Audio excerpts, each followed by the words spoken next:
while we may want to continually think we can go higher and higher and higher, at some point it appears we have to take a breath. It doesn't take much poor news to make record prices no longer be records, and that I think is certainly a little bit of what we've seen this week. If we start on the cattle side, live fed cattle this week were down $2.70. Those feeder cattle markets were generally steady this week, Megan. And Monday we didn't have many of them open that would have traditionally had a sale on Monday. On the futures side, the June live cattle futures contract was down $2.35, and we lost $4 and a nickel on the August feeder cattle contract. We did see choice box beef prices move higher.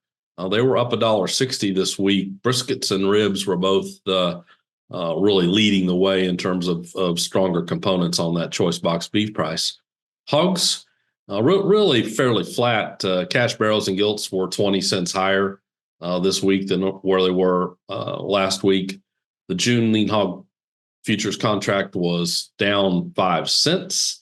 We did gain $2.50 on the pork cutout value. Both hams and bellies were higher this week.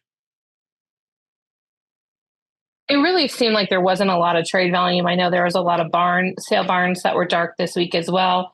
When you take a look at that, is it less concerning knowing, one, light trade volume, two, a short week? I know there was the issue, China's blocked imports from the JBS facility in Greeley temporarily.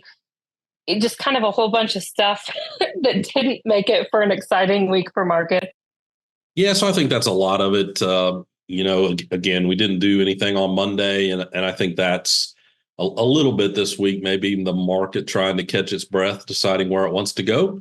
And so I'm curious what happens next week. But again, I'll say we're still talking about some pretty high cattle prices generally. So we want to keep in perspective, although it's lower, we're still talking about some fairly high prices.